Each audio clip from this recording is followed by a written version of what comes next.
भूत का कहर। ये कहानी एक गांव की है।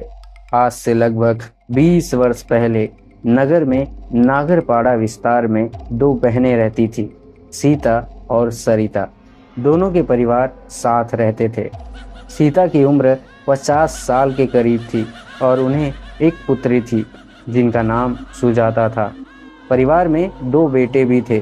सीता जिस मकान में रहती थी उस मकान में अचानक अजीबोगरीब घटनाएं होने लगी, जैसे कि दोपहर के समय अचानक चूल्हे का जल जाना, बरामदे में पड़ी खाट अचानक जमीन से ऊपर हो जाना, चाय पकने की सुगंध आने लगना, बर्तन गिरना और डरावनी आवाजें आना वगैरह वगैरह। दिन प्रतिदिन अजीब अजीब घटनाएं बढ़ने लगी और पूरा परिवार खौफ में जीने लगा।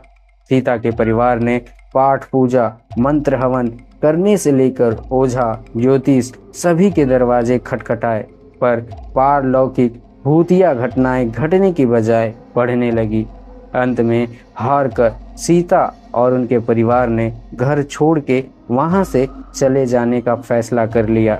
सीता और उनकी बेटी अपना सामान बांधने लगी, तभी उनके पड़ोसी निर्मला आई और समझाया कि घर छोड़कर जाना कोई उपाय नहीं है, समस्या से भागने की बजाय उसका सामना करना चाहिए।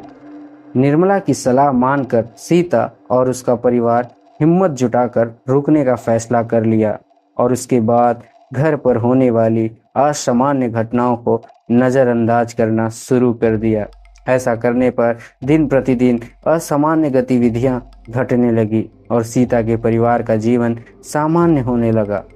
नगर में सीता के अनुभव की बात फैलने पर नगर के किसी अनुभवी व्यक्ति के द्वारा यह पता चला कि जिस मकान में सीता का परिवार रहता है उस जगह के पुराने मालिक के पास से उसके सगे संबंधियों ने वह मकान हड़प लिया था और मरते वक्त भी मकान मालिक का जी जान उसी मकान में था। इसी कारण वह इंसान अपने मकान में किसी भी व्यक्ति की मौजूदगी बर्दाश्त नहीं कर पाता था। सीता और उनके परिवार को यह हकीकत पता चलते ही वह लोग मकान मालिक की अतृप्त आत्मा की मुक्ति का उपाय करवा देते हैं। हिंदू धर्मशास्त्रों के मुताबिक अगर किसी व्यक्ति का मोह मरने के बाद किसी वस्तु में रह जाए तो उसके छुटकारे के लिए जरूरतमंद व्यक्तियों को दान दिया जाता है और अतृप्त व्यक्ति की आत्मा के छुटकारे के लिए खास पूजा अर्चना और शांति पाठ किए जाते हैं। आज भी सीता के वंशज परिवारजन उस मकान में शांति से रह रहे हैं और इस घटना के उपचार के बाद आगे कभी उस घर में कोई असामान्य घटना नहीं हुई। सो कैसी लगी यह भूतिया कहानी कमेंट सेक्शन में ज़रूर बताना। एंड ऐसी ही कहानी सुनने के लिए हमारे चैनल को दबा के सब्सक्राइब कर लेना। तो मिलते हैं अगली कहानी में।